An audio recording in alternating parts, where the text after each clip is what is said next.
All right, there's some encouraging news and new developments in the battle to protect children from so-called gender-affirming care, which, quite frankly, friends, it's really gender-denying mutilation is what this is. But nonetheless, this past Friday, the Alaska State Medical Board approved unanimously, by the way, a draft regulation that will hold medical professionals accountable for facilitating gender procedures on minors. And keep in mind, these procedures are harmful, they are experimental, they are irreversible.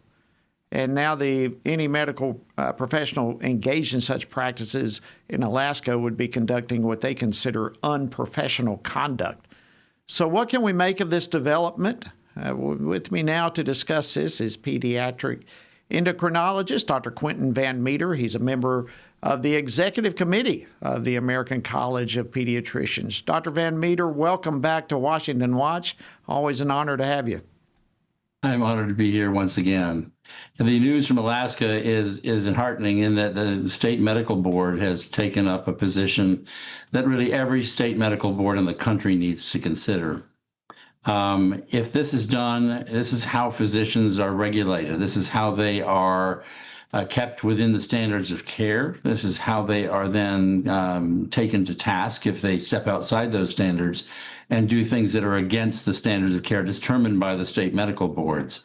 When a state medical board acts as Alaska has done, just as Florida has done in the past, very successfully, then there need to be no laws at the state level that interfere with medical care, if you will. They don't have to establish something that the state medical board should be doing in the first place.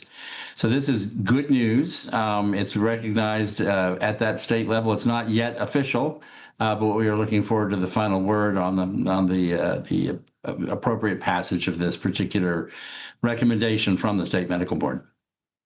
Yeah, so what would this mean? I said that their comment is anyone participating in these type of surgeries, procedures would be exhibiting unprofessional conduct. What does that mean, and is there any consequence for unprofessional conduct? Well, state medical boards can look at people who step outside the standards of care repeatedly and with warning for letting them know that they have been found wanting in their behaviors and their conduct.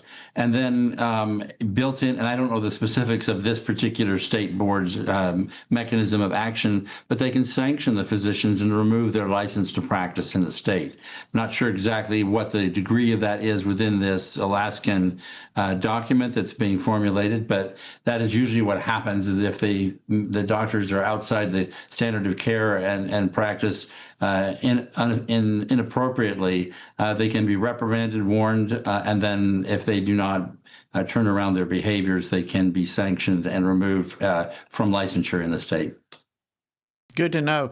It's pretty evident that public sentiment on this issue has changed drastically in recent times. Do you think the medical community is finally coming around to their senses? I mean, we now have at least 21 hospitals across the country that are ending or vastly restricting these type of procedures. Do you think the medical community as a whole is coming to its senses with this? Well, the medical community as a whole has always been up to its senses. It's just the sort of peripheral people who are in charge of guidelines, if you will, from professional associations such as the American Academy of Pediatrics, the Pediatric Endocrine Society, and the Endocrine Society here in the U.S., and WPATH, the international organization, they are holding fast to their belief that they've been doing the right thing in terms of taking these children socially, medically, and surgically transitioning them before their age of majority at 18. They've been wrong. They've been proven to be wrong by the world community at large. But here in the United States, it's almost a window dressing where these hospitals say, oh, we are now complying, we've shut down our clinics. Well, in truth, particularly in the Chicago area, there is an underground network on the internet saying, hey, we understand that you can't get this done at the university anymore, but boy, have we got some resources for you out in the community. You can call this place, you can call that place, you can get your puberty blockers, you can get your psychological care. It won't be funded by any insurance that takes federal funding because that's what was cut off. It's a little foolhardy because federal funding for the medical schools that run these teaching hospitals is contingent on them not doing these things anymore. But there's, again, a network to get them out of those transgender clinics in the health centers and out in the community under wraps, if you will. So the DOJ is looking into the medical records of these individuals and trying to figure out exactly what they're up to, where they're hiding things. And of course, Planned Parenthood is out there wide open saying, hey, we're doing less abortions. We now have transgender care for you, and nobody's watching and nobody cares. So come over to us and we'll take care of all your needs. So it appears like a victory in many ways, and it is. I don't want to diminish the work of the state legislatures who've put these things into place.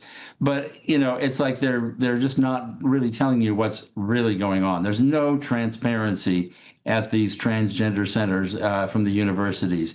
You can't find out the number of patients. You can't find out what they're doing. They just say, we've shut down. Have a nice day. Wow. Well, definitely that transparency needs to be brought to the table. And, I think the more we talk about these things and expose it, the more likelihood that transparency will become a reality. Only about a minute or so left, Dr. Van Meter. What more needs to be done? What's your hope as we look forward on this issue? What needs to be done is there needs to be accountability and transparency demanded by some regulatory organization to open the books on every single transgender clinic in this country, to request all medical records, all things that have happened. It can be blinded in terms of the patient identification, but every single patient needs to be accounted for. What did they do? When did they arrive at the clinic? How fast were they placed on medications? What kind of counseling, what extensive counseling was done? All this needs to be laid out on the table in an open forum so that we can see what's really been going on. Because without that, there's almost a sense of we're going to do what we want to do no matter what, and no matter what the government does to us, they're evil. We're going to go ahead and continue what we want to do. Thank you, Dr. Quentin Van Meter, Executive Committee member of the American College of Pediatricians. Great information. Thank you for joining us on Washington Watch.